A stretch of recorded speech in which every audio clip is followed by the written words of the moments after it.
सुबह का सूरज गांव के उस कोने में झांक रहा था जहां मिट्टी की दीवारों वाला एक पुराना घर खड़ा था। छत पर जगह जगह से टपकने के निशान थे और आंगन में दो लड़कियां बैठी थीं। सीमा 25 और रानी 20। दोनों के चेहरे पर थकान थी, पर आंखों में एक जिद थी, हम टूटे नहीं हैं। रानी, जरा वो नमक पकड़ा दे, दाल में डालना है। दीदी, नमक तो है नहीं, कल खत्म हो गया था। अच्छा, तो अब बिना नमक की दाल ही खानी पड़ेगी। कोई बात नहीं, पेट तो भरेगा। उनकी बातें सुनकर पड़ोस की श्यामली चाची आईं और बोली, अरे बेटियों, फिर से बिना नमक के खा रही हो? मैं थोड़ा भेज देती हूँ अपनी तरफ से। नहीं चाची, अब हर बार आपसे लेना अच्छा नहीं लगता। अरे बेटी, गांव में सब एक दूसरे के अपने होते हैं। जब तक मैं जिंदा हूँ तुम दोनों भूखी नहीं रहोगी। सीमा की आंखें नम हो गईं। उनके माँ बाप का देहांत 4 साल पहले हुआ था। पिता खेत में काम करते हुए बिजली गिरने से चल बसे थे और माँ उन्हें बचाने में जल गई थीं। तब से सीमा और रानी एक दूसरे का सहारा थीं। शाम को दोनों बहनें घर के बाहर चारपाई पर बैठी थीं। हवा में सरसों के फूलों की खुशबू थी। रानी ने आसमान की ओर देखा। दीदी, कभी कभी सोचती हूँ, काश हमारे माँ बाप जिंदा होते, कम से कम हमारे सिर पर छत तो पूरी होती। हाँ रानी, लेकिन तू जानती है, उन्होंने हमें मजबूत बनना सिखाया था। याद है माँ कहा करती थी, जिसके पास हौसला है उसके पास सब कुछ है। दीदी, तुम हमेशा माँ की तरह बात करती हो। और तू हमेशा बचपन की तरह हंसती है। यही तो मेरा सहारा है। दोनों हंसी में खो गईं। उसी समय गांव के प्रधान का बेटा रघु वहां से गुजरा। उसने देखा कि दोनों बहनें शाम के अंधेरे में चूल्हे की रोशनी में कपड़े सिल रही हैं। अरे सीमा दीदी, अभी भी काम कर रही हो? गांव की औरतें तो आराम कर रही होंगी। रघु, हम तो अपनी रोटी के लिए सुई धागा चलाते हैं। आराम तो उन्हें मिलता है जिनके पास खेत हैं। दीदी, अगर कभी सिलाई मशीन की जरूरत हो तो बताना, मैं पंचायत से बात करूंगा। शायद कोई योजना में मदद मिल जाए।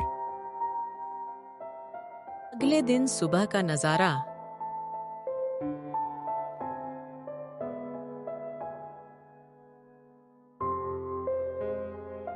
दीदी, हमें अपना काम बढ़ाना चाहिए।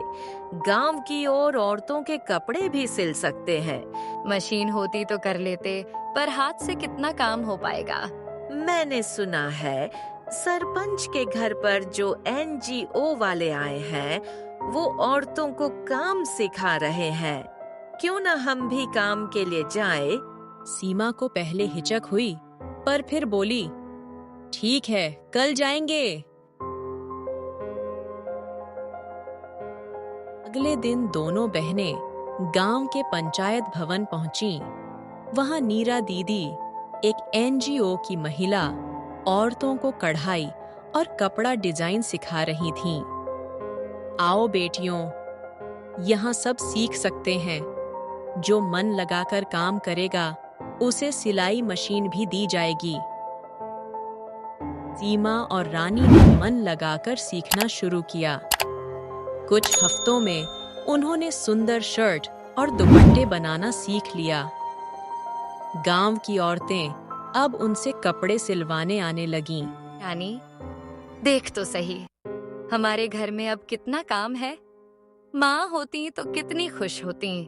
दीदी, लगता है हमारी जिंदगी अब बदलने वाली है। रानी अब 20 साल की थी और गांव के कई लड़के उसे पसंद करते थे, पर वह सिर्फ अपने काम में लगी रहती। एक दिन रघु उनके घर आया। सीमा दीदी, पंचायत से आपकी मशीन की अर्जी मंजूर हो गई है, कल ले लेना। सच में, भगवान भला करे तुम्हारा रघु। अब तो हमारी मेहनत दोगुनी होगी। सीमा दीदी, मैं कुछ कहना चाहता था। मैं रानी से शादी करना चाहता हूँ। मैं उसे खुश रखूंगा। सीमा कुछ देर चुप रही। उसकी आंखों में आंसू थे, खुशी के भी और डर के भी। रघु, मैं कुछ सोच लूं? हम दोनों ने साथ में बहुत कुछ झेला है। रानी मेरी जिम्मेदारी है। दीदी, मैं आपका भी आदर करूंगा। आप दोनों मेरी बहन जैसी होंगी। रानी दरवाजे के पीछे सब सुन रही थी। उसकी आंखें भीग गईं। वह बाहर आई और बोली, दीदी, अगर तुम नहीं चाहोगी तो मैं कभी शादी नहीं करूंगी। नहीं पगली, अगर कोई सच्चा दिल रखता है तो उसे ठुकराना पाप है। मैं तो बस तेरा सुख चाहती हूँ।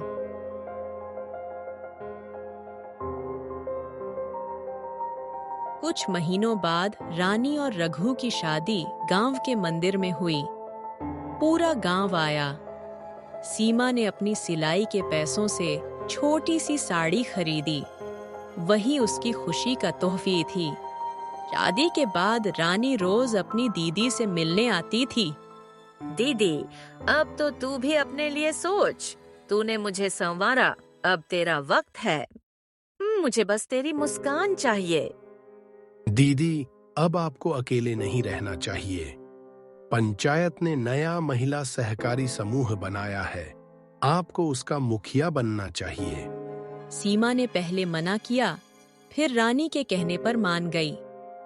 धीरे धीरे गांव की औरतें उसके साथ जुड़ने लगीं। उन्होंने गांव में उम्मीद सिलाई केंद्र खोला, जहां गरीब महिलाएं काम सीखतीं और कमातीं। अब सीमा की पहचान गांव की सीमा दीदी नहीं, बल्कि सीमा बेन, सिलाई समूह प्रमुख बन गई थी।